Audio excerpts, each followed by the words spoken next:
Marpalli media YouTube ಚಾನಲಿಗೆ ತಮ್ಮೆಲ್ಲರಿಗೂ ಆದರದ ಆತ್ಮೀಯ ಸ್ವಾಗತ.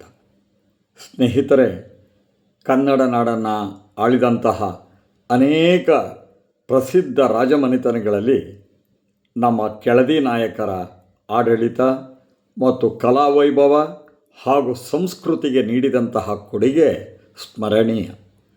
ಕ್ರಿಸ್ತ ಶಕ 1499ರಿಂದ 1763ರವರೆಗೆ ಸುಮಾರು 265 ವರ್ಷಗಳ ದೀರ್ಘಕಾಲದವರೆಗೆ ಇಂದಿನ ಕರ್ನಾಟಕದ ಪಶ್ಚಿಮ ಕರಾವಳಿಯ ಕೊಂಕಣ ತೀರ, ಸಹ್ಯಾದ್ರಿ ಗಿರಿಶಿಖರಗಳಿಂದ ಕೂಡಿದ ಮಲೆನಾಡಿನ ಅದರ ಅಂಚಿನ ಬೆಳವಲ ನಾಡಿನವರೆಗೆ ಆಳಿದ ಶೌರ್ಯ, ಪರಾಕ್ರಮ, ದಕ್ಷ ಆಡಳಿತ ಹಾಗೂ ವಾಸ್ತುಶಿಲ್ಪಗಳನ್ನು ನೀಡಿದಂಥ ಹೆಗ್ಗಳಿಕೆ ಕೆಳದಿ ಅರಸರಿಗೆ ಸೇರುತ್ತೆ.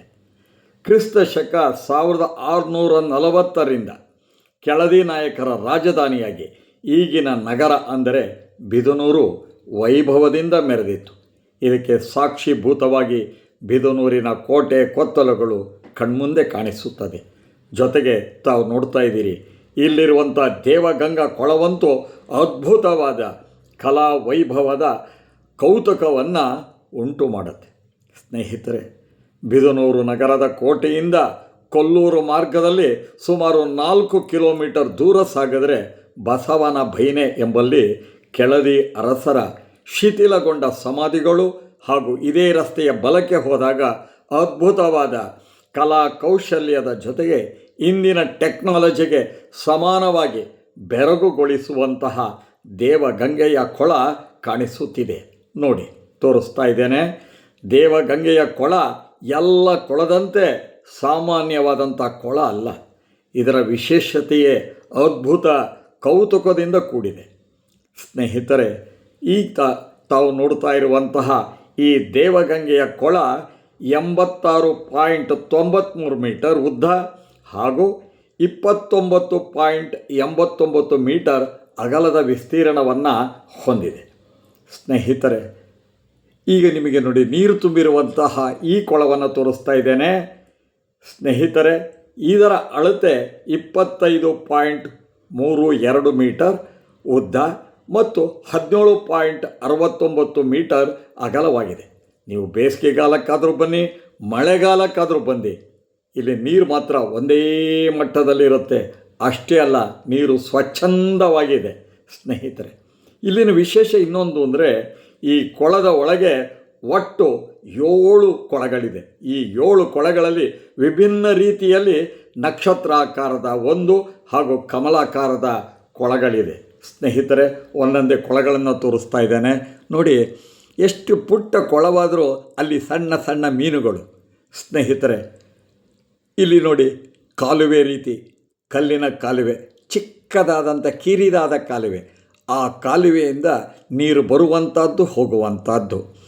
ಇದು ಎಲ್ಲಿಂದ ನೀರು ಬರುತ್ತೆ ಅಂತಂದರೆ, ದೂರದಲ್ಲಿರುವಂತಹ ಒಂದು ಕೆರೆಯಿಂದ ಬರುತ್ತೆ. ಹೇಗೆ ಬರುತ್ತೆ? ಅದೇ ಟೆಕ್ನಾಲಜಿ. ಇದರ ಕೆಳಗೆ ಪೈಪುಗಳನ್ನು ಹಾಕಿ ಆ ಕಾಲದಲ್ಲಿ ನೀರು ಬರುವಂತಹ ವ್ಯವಸ್ಥೆಯನ್ನು ರಾಜರು ಮಾಡಿದರು, ನಮ್ಮ ಕೆಳದಿಯ ನಾಯಕರುಗಳು. ನೋಡಿ, ಅದನ್ನು ತೋರಿಸ್ತಾ ಇದ್ದೇನೆ. ಹೇಗಿದೆ ಅನ್ನುವಂಥದ್ದನ್ನು ತೋರಿಸ್ತಾ ಇದ್ದೇನೆ. ಇವೇ 7 ರೀತಿಯ ಚಿಕ್ಕ ಚಿಕ್ಕ ಕೊಳಗಳು. ಮೊದಲೇ ಹೇಳಿದಾಗೆ ವಿಭಿನ್ನಾಕಾರದಲ್ಲಿದ್ದಾವೆ. ಸ್ನೇಹಿತರೆ, ಇಲ್ಲಿಗೆ ಬಂದಾಗ ಮನಮೋಹಕವಾದಂತಹ ಕೊಳ. ಅಷ್ಟೇ ಅಲ್ಲ, ಪರಿಸರ ಅನ್ನುವಂಥದ್ದು ಪ್ರಶಾಂತವಾಗಿರುತ್ತೆ. ಈಗ ನೋಡಿ, ಆ ಸಣ್ಣದಾದಂಥ ಕಿರುದಾದಂತಹ ಕಾಲುವೆ, ಅದರೊಳಗೆ ಹೇಗೆ ಕಾಣಿಸ್ತಾ ಇದೆ ನೋಡಿ, ಮೀನುಗಳು, ಪುಟ್ಟ ಪುಟ್ಟ ಮೀನುಗಳು ಹಾಗೆ ಈಜಾಡ್ತಾ ಇದ್ದಾವೆ. ಸ್ನೇಹಿತರೆ, ಈ ದೇವಗಂಗೆಯ ಕೊಳವನ್ನು ಕೆಳದಿ ರಾಜರು ಅವರು ತಮ್ಮ ರಾಣಿಯರು ಹಾಗೂ ಅವರ ಅವರಿಗೋಸ್ಕರ ನಿರ್ಮಿಸಿದಂಥ ಕೊಳವಾಗಿದ್ದು, ಇದರಲ್ಲಿನ ನೀರು ತುಂಬಿದ ಕೊಳದಲ್ಲಿ ಸ್ನಾನ ಮಾಡಲು ಕಿರಿದಾದಂಥ ಕಲ್ಲಿನ ಸಂಕ ನೋಡಿ, ಅಲ್ಲಿ ಕಾಣಿಸ್ತಾ ಇದೆ. ಆ ಕಲ್ಲಿನ ಸಂಕ ಮುಂದ್ಗಡೆ ಒಂದು ಚೌಕಟ್ಟಾದಂಥ ಕಲ್ಲಿನ ಮಂಟಪದ ಕೆಳಗಡೆಯಿಂದ ಬಂದಿದೆ. ಹಾಗೆ ನೀರು ನೋಡಿ ಎಷ್ಟು ಶುದ್ಧವಾಗಿದೆ ಅಂತ ಹೇಳಿ. ಸುಮಾರು 450 ವರ್ಷಗಳಾಗಿರಬಹುದು ಇದಕ್ಕೆ. ಹೇಗೆ ಇದನ್ನು ಇದೆ ಅನ್ನುವಂಥದ್ದು ಇವತ್ತೂ ಸಹ. ಸ್ನೇಹಿತರೆ, ಆ ದೃಶ್ಯವನ್ನು ತೋರಿಸ್ತಾ ಇದ್ದೇನೆ. ಎಷ್ಟು ಆನಂದದಾಯಕವಾಗಿದೆ ಅಂತಂದರೆ ಹೇಳೋಕ್ಕೆ ನೀವು ಈ ಸ್ಥಳಕ್ಕೆ ಬಂದಾಗಲೇ ಗೊತ್ತಾಗತ್ತೆ. ಸ್ನೇಹಿತರೆ, ಕಂಬಗಳು, ಆ ನೀರು ತುಂಬಿರುವಂತಹ ಕೊಳದ ಮುಂದೆ ಇರುವಂತಹ ಕಲ್ಲಿನ ಕಂಬಗಳು, ಅದ್ರ ಮುಂದೆಯೂ ಸಹ ನಾವು ಸಂತೋಷದಿಂದ ಫೋಟೋ ಹೊಡೆಸ್ಕೊಂಡು. ಸ್ನೇಹಿತರೆ, ನೀರು ಅಷ್ಟೇ ಬಹಳ ತಿಳಿಯಾಗಿದೆ. ಹಿಂದೆ ಇಲ್ಲಿನ ನೀರಿನ ಕಾರಂಜಿಗಳಿದ್ವು ಅಂತ, ಅದಕ್ಕೆ ಇಲ್ಲಿರುವಂಥ ಒಂದು ರಚನೆಯಿಂದಲೇ ಗೊತ್ತಾಗತ್ತೆ. ಇಲ್ಲೆಲ್ಲ ನೋಡಿ, ಹಿಂದೆ ಪುಟಿಯುವಂತಹ ಕಾರಂಜಿ ಇತ್ತು ಅನ್ನುವಂಥದ್ದು ಈಗ ಅದರ ಕುರುಹನ್ನು ನಾವು ಕಾಣ್ತೇವೆ. ಸ್ನೇಹಿತರೆ, ಈ ದೇವಗಂಗೆಯ ಕೊಳ ಇದೆಯಲ್ಲ, ಸುಮಾರು 15 ಅಡಿ ತಗ್ಗಿನಲ್ಲಿ ಇರೋದರಿಂದ ಮೇಲ್ಗಡೆಯಿಂದ ನೋಡೋವರಿಗೆ ಈ ಹಿಂದೆ ರಾಜ ರಾಣಿಯರು ಪರಿವಾರದವರು ಸ್ನಾನ ಮಾಡೋದು ಗೊತ್ತಾಗ್ತಿರಲಿಲ್ಲ. ಅಂದರೆ ಇದು ಬಹಳ ತಗ್ಗಿನಲ್ಲಿ ಇರೋದರಿಂದ ಆ ರೀತಿಯಲ್ಲಿ ಈ ಕೊಳವನ್ನು ರಚನೆ ಮಾಡಲಾಗಿತ್ತು. ಸ್ನೇಹಿತರೆ, ಕೆಲವರು ಹೇಳೋ ರೀತಿಯಲ್ಲಿ ಸರ್ ಎಂ ವಿಶ್ವೇಶ್ವರಯ್ಯನವರು ಈ ದೇವಗಂಗೆಯ ಕೊಳದ ನಿರ್ಮಾಣ ಹಾಗೂ ಆ ದೂರದ ಕೆರೆಯಿಂದ ಈ ನೀರು ಬರುವಂಥ ರೀತಿ ಇವನ್ನೆಲ್ಲವನ್ನು ನೋಡಿ ಮೈಸೂರಿನಲ್ಲಿ ಬೃಂದಾವನ ಗಾರ್ಡನನ್ನು ಮಾಡೋದಕ್ಕೆ ಸ್ಫೂರ್ತಿ ಪಡೆದ್ರು ಅಂತ. ಸ್ನೇಹಿತರೆ, ಇದೇನು? ಇದೊಂದು ದೇವಾಲಯ.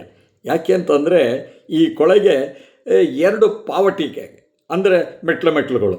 ಸ್ನಾನ ಮಾಡಿದ ನಂತರ ಆಗಿನ ಕಾಲದಲ್ಲಿ ರಾಣಿಯರು ಅಥವಾ ರಾಜ ಪರಿವಾರದವರು ಇಲ್ಲಿ ಬಂದು ದೇವರಿಗೆ ನಮಸ್ಕಾರ ಮಾಡುವಂಥದ್ದು. ಇದು ಗಂಗಾಧರೇಶ್ವರ ದೇವಾಲಯ ನೋಡಿ. ಇದೆಲ್ಲ ಕಲ್ಲಿನ ಗರ್ಭಗುಡಿ. ಅದಕ್ಕೆ ಹಿಂದ್ಗಡೆ ಹೀಗೆ ಸುತ್ತು ಬರೋದಕ್ಕೆ, ಪ್ರದಕ್ಷಿಣೆ ಮಾಡೋದಕ್ಕೆ ಮಂಗಳೂರಿನ ಹಂಚನ್ನು ಹಾಕಿದ್ದಾರೆ. ಈಗ ತಾವು ನೋಡ್ತಾ ಇದ್ದೀರಿ, ಆ ನಂದಿಯೂ ಅಷ್ಟೇ ಪುರಾತನ ಕಾಲದ್ದು. ಸ್ನೇಹಿತರೆ, ಅಲ್ಲಿನ ವಾತಾವರಣದ ದೃಶ್ಯವನ್ನು ನಾನು ನಿಮಗೆ ತೋರಿಸ್ತಾ ಇದ್ದೇನೆ. ನೋಡಿ, ಎಷ್ಟು ಪ್ರಶಾಂತವಾಗಿದೆ. ಸುತ್ತ ತೋಟಗಳು, ಆಮೇಲೆ ಆ ಸ್ವಚ್ಛಂದವಾದಂಥ ನೀರು. ನಿಜವಾಗಿ ಹೇಳೋದಾದರೆ ಬಹಳ ಆನಂದವನ್ನು ಕೊಡುವಂತಹ ಒಂದು ಸ್ಥಳ ಇದು.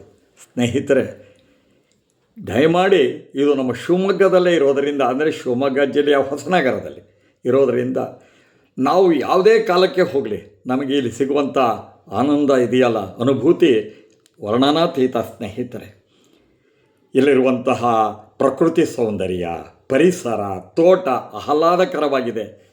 ಅದನ್ನು ಹೇಳೋದು ಬಹಳ ಖುಷಿ ಅನಿಸುತ್ತೆ. ಸ್ನೇಹಿತರೆ, ಒಂದು ಸಣ್ಣ ಅಡ್ವರ್ಟೈಸು, ಕೇಶಸಿದ್ಧ ತೈಲ, ಇದನ್ನು ಬಳಸಿ ಅತ್ಯಂತ ಉಪಯುಕ್ತ 100ರಷ್ಟು ಗ್ಯಾರಂಟಿಯನ್ನು ಇವರು ಕೊಡ್ತಾ ಇದ್ದಾರೆ. ಯಾವುದೇ ರೀತಿ ತಲೆ ಹೊಟ್ಟು ಯಾವುದೂ ಬರೋದಿಲ್ಲ.